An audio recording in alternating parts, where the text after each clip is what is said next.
The year following the Parliament of Religions, the Swami devoted to addressing meetings in the vast area spreading from the Mississippi to the Atlantic. In Detroit, he spent 6 weeks, first as a guest of Mrs. John Bagley, a widow of the former governor of Michigan, and then of Thomas W. Palmer, president of the World's Fair Commission, formerly a United States senator and an American minister to Spain. Mrs. Bagley spoke of the Swami's presence at her house as a continual benediction. It was in Detroit that Miss Greenstidle first heard him speak. She later became, under the name of Sister Christine, one of the most devoted disciples of the Swami and a collaborator of Sister Devi-The in her work in Calcutta for the educational advancement of Indian women. After Detroit, the Swami divided his time between Chicago, New York, and Boston, and during the summer of 1894 addressed by invitation several meetings of the Humane Conference held at Green Acre, Massachusetts. Christian scientists, spiritualists, faith healers, and groups representing similar views participated in the conference. The Swami, in the course of a letter to the Hale Sisters of Chicago, wrote on 31st July 1894 with his usual humor about the people who attended the meetings. He wrote, "They have a lively time, and sometimes all of them wear what you call your scientific dress the whole day. They have lectures almost every day. One Mr. Colville from Boston is here. He speaks every day, it is said, under spirit control.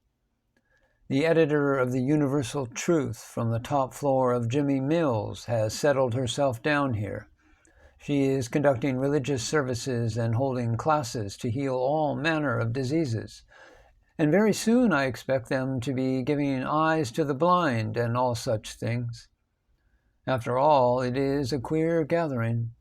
They do not care much about social laws and are quite free and happy. There is a Mr. Wood of Boston here, who is one of the great lights of your sect, but he objects to belonging to the sect of Mrs. Whirlpool, so he calls himself a mental healer of metaphysical, chemico-physical religiosity, and whatnot.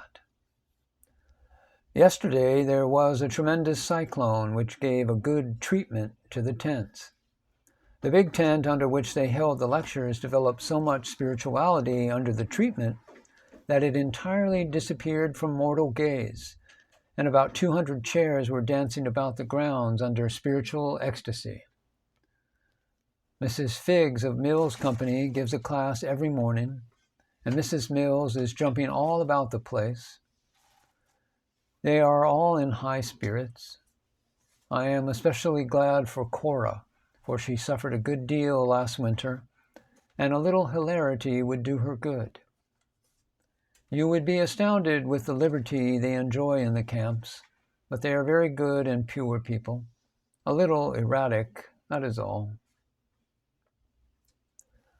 Regarding his own work at Green Acre, the Swami wrote in the same letter, "The other night the camp people all went to sleep under a pine tree, under which I sit every morning, just like in India, and talk to them. Of course I went with them, and we had a nice night under the stars, sleeping on the lap of Mother Earth, and I enjoyed every bit of it. I cannot describe to you that night's glories. After the year of brutal life that I have led, to sleep on the ground, to meditate under the tree in the forest. The inn people are more or less well-to-do, and the camp people are healthy, young, sincere, and holy men and women. I teach them all Shivoham, Shivoham, which is I am Shiva, I am Shiva. And they all repeat it, innocent and pure as they are, and brave beyond all bounds, and I am so happy and glorified. Thank God for making me poor. Thank God for making these children in the tents poor. The dudes and dudines are in the hotel, but iron-bound nerves, souls of triple steel, and spirits of fire are in the camp. If you had seen them yesterday, when the rain was falling in torrents and the cyclone of wind was overturning everything, hanging on to their tent strings to keep them from being blown off, and standing on the majesty of their souls, these brave ones, it would have done your hearts good. I would go 100 miles to see the like of them. Lord bless them. Never be anxious for me for a moment. I will be taken care of, and if not, I shall know my time has come and pass out. Now, good dreams and good thoughts for you. You are good and noble. Instead of materializing the spirit, dragging the spirit to the material plane as these fellers do, convert matter into spirit.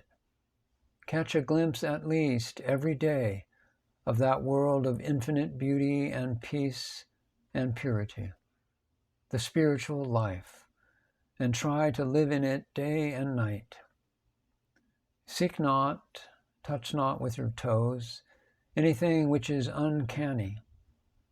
Let your souls ascend day and night like an unbroken string unto the feet of the Beloved, whose throne is in your heart, and let the rest take care of themselves. That is, the body and everything else. Life is fleeting and evanescent, a floating dream. Youth and beauty fade. So say day and night, Thou art my father, my mother, my husband, my love, my Lord, my God, and I want nothing but Thee, nothing but Thee, nothing but Thee.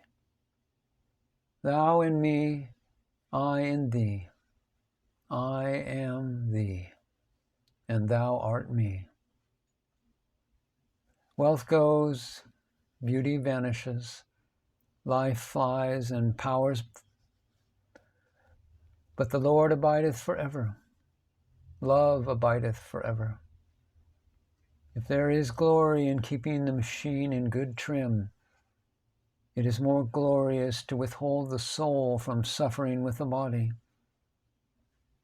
That is the only demonstration of your being not matter, by letting matter alone. Stick to God. Who cares what comes in the body or anywhere? Through the terrors of evil, say, my God, my love. Through the pangs of death, say, my God, my love. Through all the evils under the sun, say, my God, my love. Thou art here, and I see Thee. Thou art with me, and I feel Thee. I am Thine, take me. I am not the world's, but Thine. Leave Thou not me. Do not go for glass beads, leaving the mine of diamonds. This life is a great chance. What? Seekest thou the pleasures of this world? The Lord is the fountain of all bliss. Seek the highest, aim for the highest, and you shall reach the highest.